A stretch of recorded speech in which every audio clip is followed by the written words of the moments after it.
Simvastatin mengurangkan jumlah kolesterol jahat dan lemak dalam darah. Ini mencegah saluran darah daripada tersumbat dan mengurangkan risiko serangan jantung dan strok.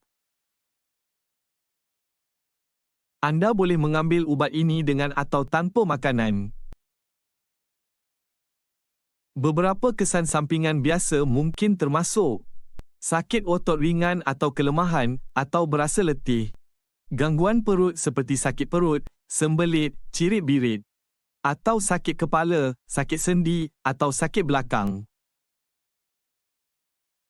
Sangat jarang, ubat ini boleh menyebabkan masalah otot.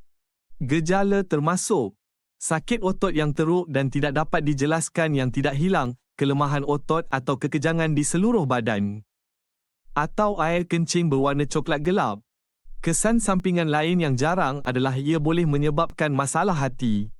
Gejala termasuk air kencing berwarna coklat gelap, najis berwarna terang, mual, muntah atau kehilangan selera makan, atau kulit atau mata yang berwarna kuning. Berhenti mengambil ubat ini dan berjumpa doktor dengan segera jika anda perasan mana-mana gejala ini. Elakkan mengambil limau gedang atau jus limau gedang kerana ia boleh berinteraksi dengan ubat anda dan meningkatkan risiko kesan sampingan.